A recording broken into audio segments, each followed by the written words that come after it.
How much do you get? What? Your corporate job requires a college degree, years of experience, and still pays less than a 14-year-old blacksmith earned in 1347.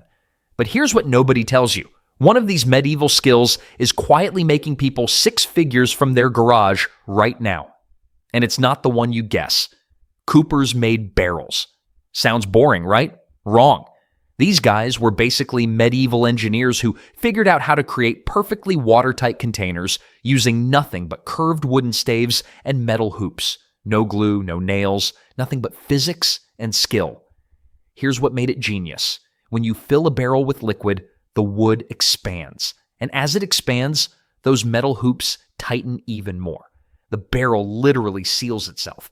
I've been woodworking for years, and this still blows my mind every time I think about it. Now, every liquid in medieval life traveled in barrels. Wine, beer, whale oil, even gunpowder. If it poured, sloshed, or needed storing, a cooper built the container for it. Trade routes ran on barrels. Armies marched on barrels. Without coopers, civilization would have been stuck hauling liquids in buckets like some kind of soggy nightmare.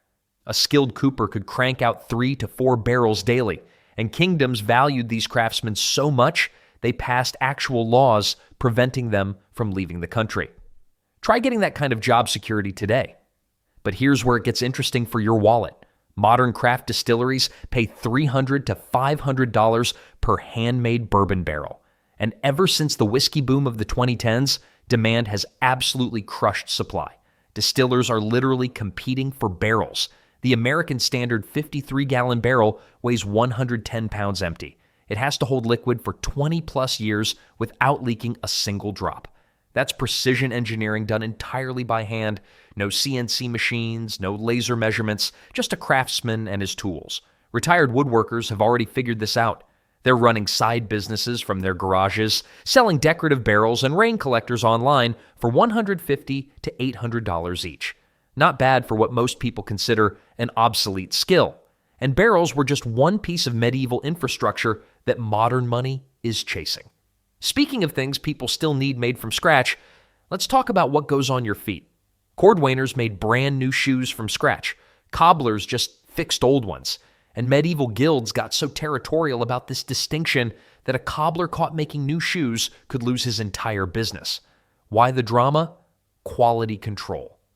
See, the name cordwainer comes from Cordovan leather, this insanely expensive Spanish material that only certified masters could touch. Working with premium goods meant premium standards, and premium standards meant keeping the repair guys in their lane. Now here's where it gets interesting. A single pair of medieval shoes took 15 to 20 hours of handwork, cutting leather, stitching with waxed linen thread, shaping everything over wooden forms called lasts. No machines, no shortcuts, just hands and skill and patience. Today, custom shoemakers charge $800 to $3,000 per pair, and they're not hurting for customers. The good ones have wait lists stretching 6 to 18 months. People literally wait over a year for shoes. But why would anyone pay that much when Target sells sneakers for $40? Your feet have 26 bones each. That's 52 bones total. Nearly a quarter of all the bones in your body, just in your feet. Mass-produced shoes treat every foot the same. Handmade shoes molded to your exact measurements. They can eliminate back pain, knee problems, even headaches that you never connected to your footwear. My grandfather wore the same handmade boots for 37 years. I've gone through maybe 15 pairs of factory shoes in the last decade alone. Makes you think about what expensive really means. Several American cordwainers now teach weekend workshops for $400 to $600. Students leave with a finished pair of shoes they made themselves. Not models, not samples, actual wearable shoes. The entry barrier is surprisingly low. Hand tools, quality leather, and someone willing to teach the traditional methods. But shoes weren't the only precision craft medieval folks obsessed over. Some craftsmen spent their days making things designed to fly through the air and kill people. Fletchers made arrows. That's it. That's all they did. And medieval England needed so many of them that the job became a matter of national security. Here's a number that'll make your jaw drop. A single major battle required 500,000 arrows. 500,000. That's not annual production. That's one afternoon of fighting. The Battle of Agincourt went through arrows faster than my uncle goes through beer at a family barbecue. But here's what separated a Fletcher from someone who just sharpened sticks. Every feather on an arrow had to come from the same wing of the same bird. Left wing feathers spin arrows clockwise. Right wing feathers spin them counterclockwise. Mix them up, your arrow corkscrews through the air like a drunk pigeon. Goose farmers couldn't even keep their own feathers. English law required them to save every feather for the crown's Fletchers during wartime. The government was literally stockpiling goose parts. Makes today's strategic oil reserves seem almost normal. Now, competitive archers today still pay $8 to $25 per handmade arrow. Why? Factory arrows have inconsistent spine flex. That's the amount an arrow bends when released. Too stiff, it flies left. Too flexible, it goes right. A good Fletcher tests each shaft individually.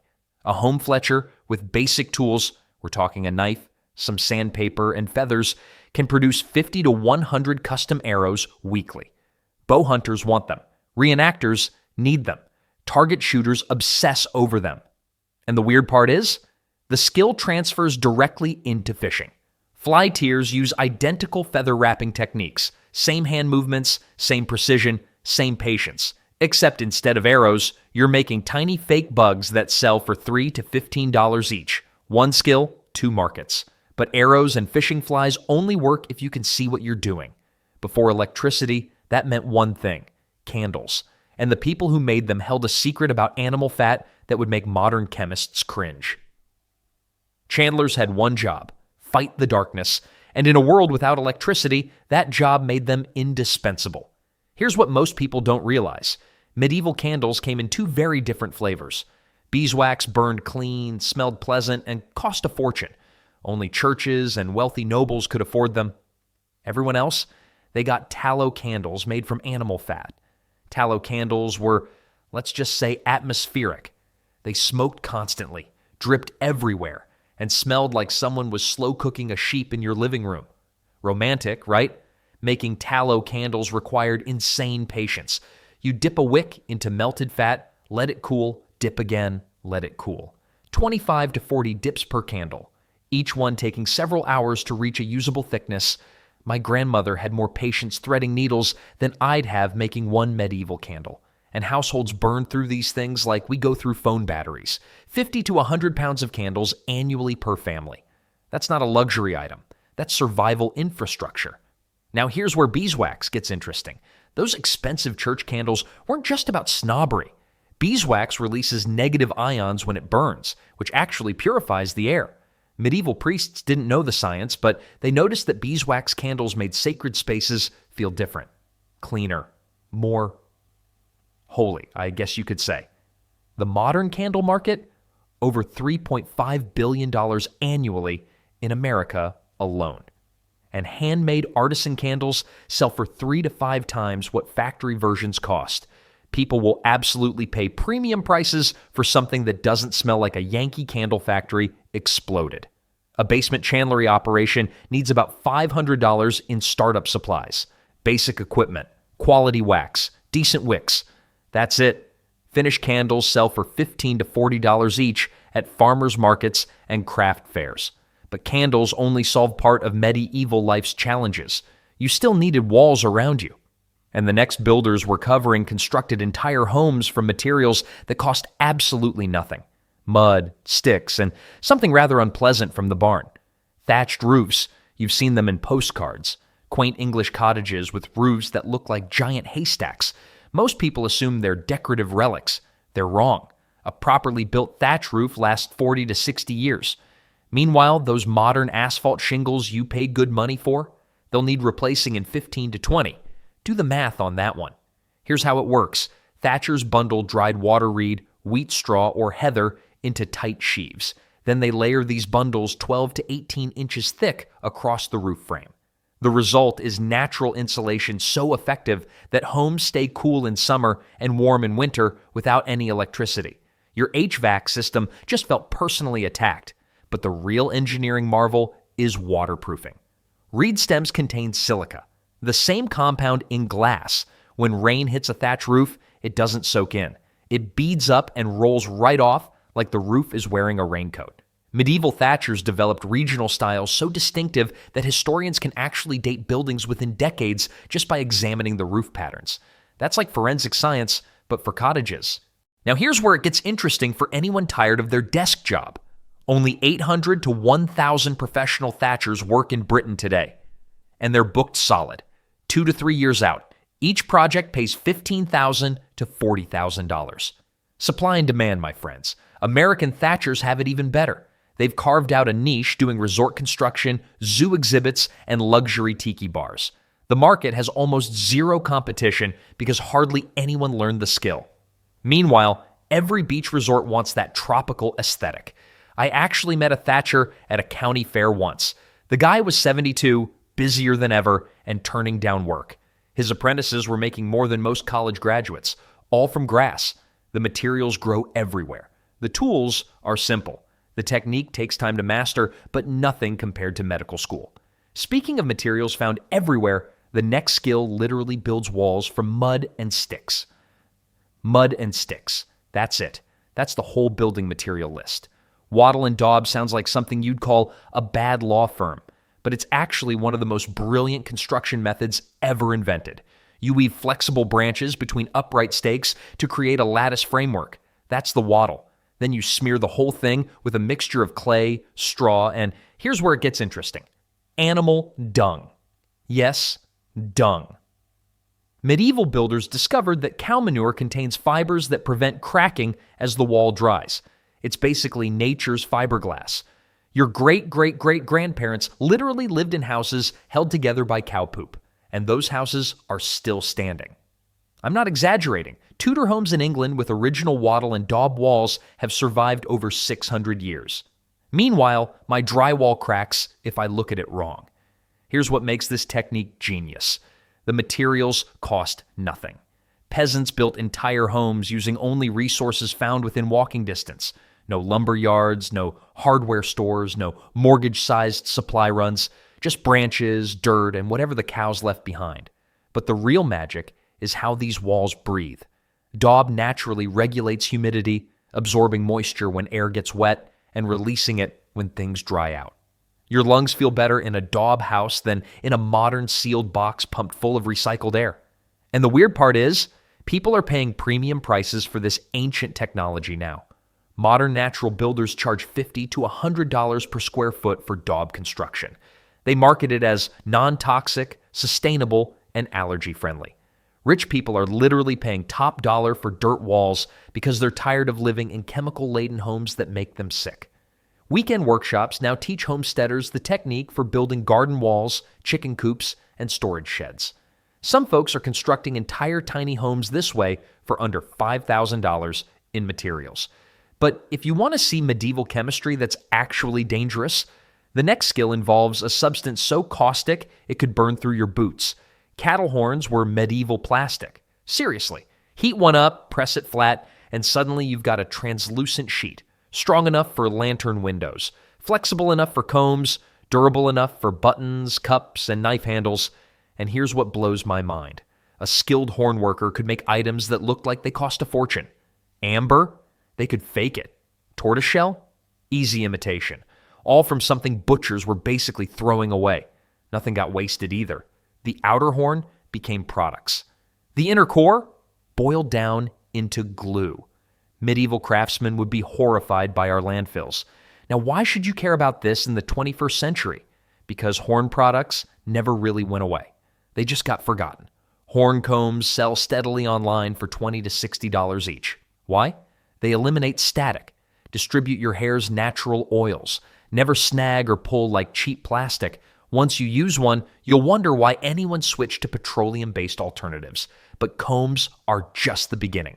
Renaissance fairs move horn drinking cups for $40 to $150 all day long. Hunting enthusiasts pay $75 to $300 for custom horn knife handles. Historical reenactors need horn spoons, buttons, and toggles constantly. The beauty of this craft? Startup costs are almost embarrassing. You need heat, a few files, sandpaper, polish.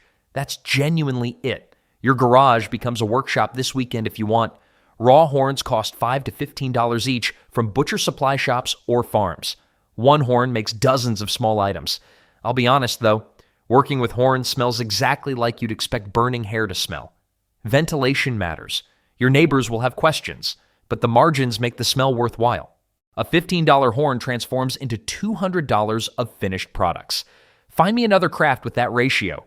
The real trick medieval horn workers mastered? Making cheap materials look expensive. That skill translates directly into modern business. Speaking of transforming worthless materials into essential products, the next craft literally built civilization. Without it, no cathedral, castle, or Roman road would exist. Here's the thing about medieval construction. None of it happens without one guy most people have never heard of, the lime burner. This was the chemist of the Middle Ages. He took boring limestone, heated it in kilns until it literally decomposed, and created quicklime, a powder so caustic it could burn through leather boots, so reactive that adding water generates enough heat to cook an egg. Sounds dangerous? It was absolutely terrifying. Workers regularly went blind from airborne particles. Their clothes disintegrated. Some got chemical burns so severe they couldn't work for weeks, yet kingdoms couldn't function without them. Why? Because quicklime becomes mortar, and mortar holds everything together. The Romans built the Colosseum with lime mortar. Notre Dame stands because of it. Medieval cathedrals 600 years old still haven't collapsed because their lime mortar does something wild. It slowly heals its own cracks over time. Modern Portland cement can't do that. But lime burners didn't just supply construction sites. Farmers bought quicklime to sweeten acidic soil. Doctors used it to treat infections. Tanners needed it for processing leather. And during plague outbreaks, mass graves got covered in quicklime because everyone believed it stopped disease from spreading. It also made an effective murder weapon. But let's not dwell on that. Now here's where this gets interesting for modern times. Old buildings need old materials. When you patch historic brick with modern cement, you trap moisture inside. The wall can't breathe. Within decades, the original masonry crumbles. Restoration contractors figured this out the hard way. Traditional lime mortar lets moisture escape naturally. Heritage organizations now require it for protected buildings, and there aren't enough suppliers. A small lime burning operation can serve restoration contractors, organic farmers buying agricultural lime, and even artisanal cheesemakers who use food-grade calcium hydroxide. The chemistry knowledge transfers across industries with aging workforces desperate for replacements. Speaking of chemistry, the next skill involves extracting color from some genuinely disgusting sources. We're talking crushed bugs, fermented urine, and thousands of rotting snails.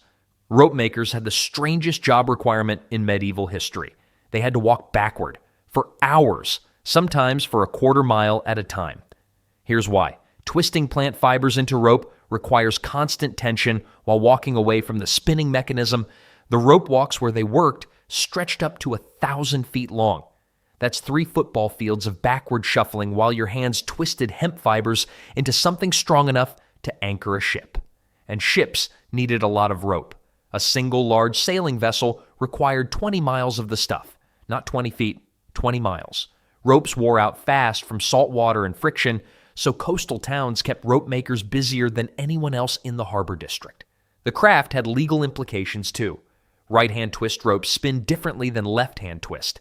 Courts could examine stolen goods and trace them back to specific rope makers based on which direction the fibers spiraled. It was basically medieval forensics using nothing but string. Now here's where it gets interesting for anyone thinking about side income. Modern manila rope sells for 50 cents to $2 per foot at hardware stores. Factory-made, machine-twisted, boring. But handmade heritage ropes using traditional hemp or flax fibers, sailors and historical collectors pay $5 to $15 per foot. That's a 700% markup for doing it the old way. I tried making rope once with a simple hand crank and some jute twine. Took me about 10 minutes to figure out the basic twist. Another hour to make something that actually looked like rope instead of a fuzzy disaster. The equipment costs almost nothing. You can build a tabletop rope machine from scrap wood in an afternoon. YouTube has dozens of tutorials from historical demonstrators. Speaking of demonstrations, rope making draws crowds at county fairs and heritage sites. People genuinely want to watch someone walk backward while twisting fibers. It's oddly mesmerizing. But rope wasn't the only thing medieval people made from animal parts. The next skill turned literal garbage into something more valuable than gold. Parchment makers transformed something you'd throw away into the most important information technology for 1,000 years. Here's the process. You take a sheep, goat, or calf hide, soak it in lime for days until the hair loosens. Then scrape and scrape and scrape some more. Both sides, until what started as bloody skin becomes a smooth, creamy writing surface that'll outlast your great-great-great-grandchildren. A single Bible needed 250 sheepskins. That's an entire flock just to make one book. The skin was literally worth more than all the ink, gold leaf, and years of monk labor combined. But here's what blows my mind. The scraping had to be precise down to fractions of a millimeter. Too thick and the ink pools. Too thin and your quill punches through. Master parchment makers could create sheets thin enough to see candlelight through, yet strong enough to survive a millennium of handling. Want proof? We can still read parchment documents from the year 800. Meanwhile, newspapers from the 1800s crumble when you touch them. Paper literally self-destructs. Parchment just waits. Modern parchment makers exist and they're busy. Calligraphers need it for wedding certificates and legal documents. Museums need it to restore damaged manuscripts. Universities buy it for special diplomas. Prices run $20 to $75 per sheet, depending on quality. The practical applications surprise people too. High-end lampshades use real parchment because it diffuses light beautifully. Traditional drumheads require it for authentic sound. Bookbinders working on luxury editions won't touch anything else. I tried scraping a hide once at a historical demonstration. 20 minutes in, my arms were screaming. The instructor had been at it for 30 years and made it look effortless. Some skills just don't have shortcuts. The startup costs aren't terrible either. You need lime, a curved scraping blade, a stretching frame, and access to hides from local butchers who'd otherwise discard them. Speaking of unexpected medieval materials, our next craft turned something even stranger into everyday household items that people used for centuries. Rush weaving sounds like basket weaving's boring cousin. But here's the thing. People pay good money to walk on these things. Before carpets existed, medieval floors were miserable. Stone that froze your feet in winter, dirt that turned to mud when it rained. Rushes fixed that problem using plants that grew free in every pond and marsh across Europe. The process was dead simple. Gather rushes from wetlands, dry them for a few weeks, weave them into mats, throw them on your floor, done. But the benefits went way beyond comfort. Fresh rushes naturally repelled insects. Fleas and lice, the constant plague of medieval homes, avoided the stuff. Homemakers got clever about this, weaving in lavender, mint, and rosemary. Your floor became air freshener and pest control rolled into one. I tried rush weaving last summer. Honestly, my first mat looked like something a drunk spider would make. The second one was worse. But by the fifth attempt, I'd figured out the rhythm. There's something meditative about it. Now, here's where modern money enters the picture. Rush-seated chairs never went out of style. That classic country furniture look with the woven seat, that's rush weaving. And those seats wear out every 20 to 30 years. A single reweaving job costs $80 to $200, and skilled weavers have backlogs stretching months into the future. The startup cost is basically nothing. A cutting tool, a bucket for soaking, access to wetlands. That's your entire business investment. And the techniques transfer directly to basket weaving, which opens up an entirely separate income stream. Hand-woven baskets sell for $30 to $300 at craft fairs. Same skills, different product, different customer. The medieval women who did this work, and it was mostly women, ran small businesses from their homes centuries before anyone invented that phrase. They'd have understood Etsy perfectly, but covering floors with plants is practically civilized compared to what dye makers did. Because extracting beautiful colors required some truly disgusting ingredients, medieval dyers had the worst job descriptions in history. Red dye, crushed beetles, blue dye, fermented in human urine for weeks. Purple dye, rotting sea snails left in the sun until the smell could clear a village. Glamorous work? This was not. But here's what made dyers powerful. Color wasn't just pretty, it was political. Sumptuary laws actually told people what colors they could wear based on their social class. Peasants got brown and gray. Nobles got the good stuff.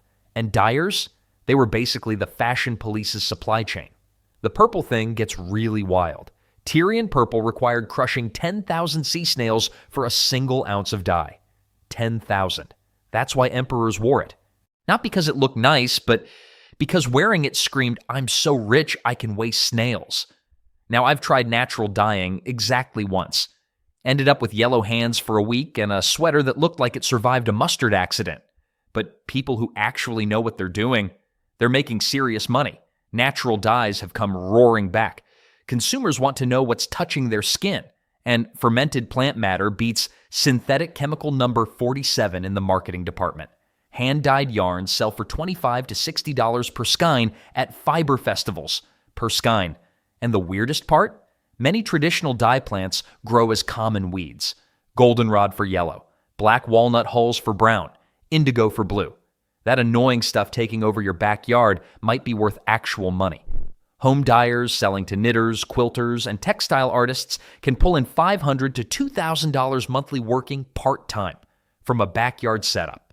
Your neighbors might wonder about the strange smells, but they'll stop asking questions when you explain it's not a meth lab, just crushed bugs. The craft rewards experimentation. Different mordants create different shades. Local water changes results. Every dyer develops signature colors nobody else can quite replicate. Speaking of unique skills, the next trade took even longer to master. We're talking months of repetitive work for a single product. Chainmail sounds simple. Link some rings together, make a shirt. How hard could it be? Try 20,000 rings, sometimes 40,000. Each one individually formed, closed with a tiny rivet, and linked to 4 others in patterns so precise that one mistake could get someone killed. Medieval armorers spent 3 to 6 months on a single mail shirt. Full time. That's longer than some people spend at jobs they quit. And here's what nobody tells you about chainmail. It actually worked. A sword slash that would have opened you up like a birthday present just skidded off. The flexible metal moved with your body while stopping anything trying to get through. Knights basically wore wearable chain link fences, but the real skill wasn't strength. It was patience. Each ring started as wire wrapped around a rod, cut into individual circles, then either welded shut or riveted closed. The riveted ones took forever but were stronger. Then you'd link 4 closed rings through one open ring, close that ring, and repeat. 20,000 times. I tried making a small bracelet once. 45 minutes for something the size of a watch band. My respect for medieval armorers went through the roof. Now here's where it gets interesting. This obsolete skill never actually died. Modern butchers wear stainless steel mesh gloves using the exact same construction. Shark divers wear full mail suits. Industrial workers handling glass use chainmail aprons. The technique is over 1,000 years old and still the best solution we have. Custom mail shirts sell for $500 to $3,000 today. Film productions need them constantly. Reenactors can't get enough. And jewelry-sized mail, bracelets, purses, even wedding accessories fetch $50 to $500 from people who appreciate handcraft. The work itself is almost meditative. Link, close, repeat. Most makers listen to audiobooks while working. I've heard of retired guys finishing entire podcast libraries while building hauberks. Medieval armor might seem like ancient history, but there's something even older that hospitals are buying right now. And trust me, you won't believe what it is. Honey was medieval gold, literally. Before sugar showed up from the New World, honey was the only sweetener anyone had. One wild beehive could be worth more than a peasant's monthly wages. And finding those hives? That was an art form.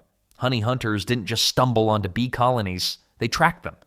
Here's how it worked. You'd catch a foraging bee, dust it with flour so you could see it better, then release it.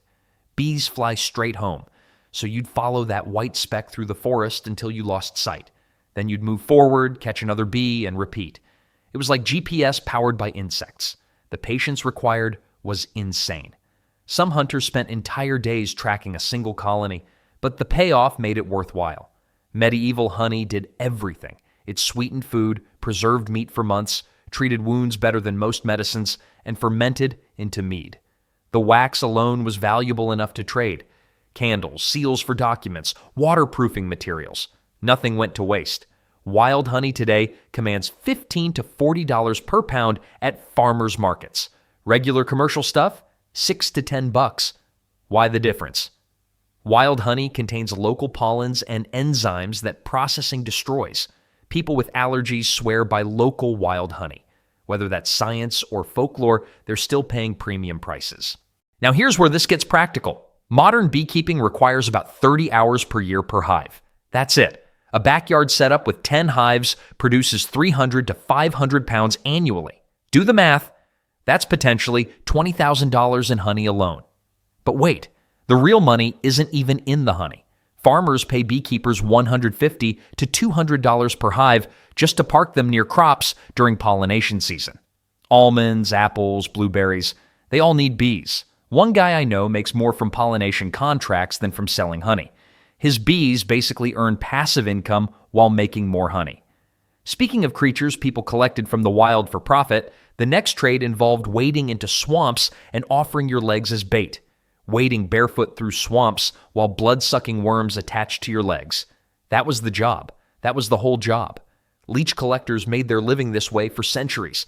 They'd trudge into marshes, wait for the worms to latch on, then pluck them off and sell them to doctors. No nets, no traps, just human bait. And here's what's wild. They weren't crazy. They were meeting real demand. Medieval physicians used leeches for everything.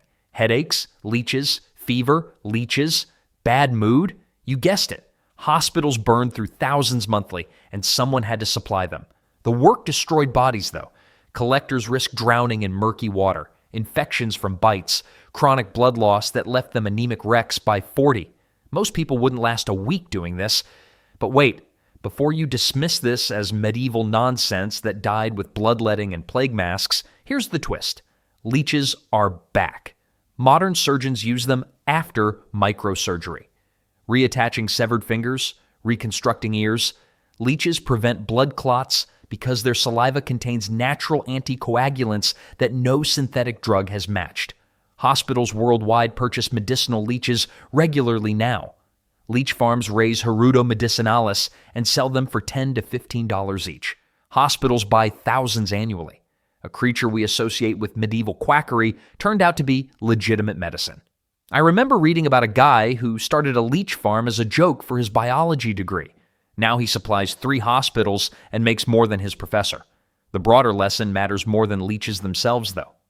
Obsolete medieval practices often contained wisdom we're only now rediscovering. Maggot therapy for wounds, FDA approved, honey as antibacterial, scientifically validated, fermented foods for gut health, everywhere now. Old doesn't mean wrong. Sometimes it means ahead of its time. Every skill in this series seemed dead. Coopering, fletching, thatching, all of them. Yet they've all found new life in modern economies because craftsmanship never truly dies. It just waits for people smart enough to bring it back.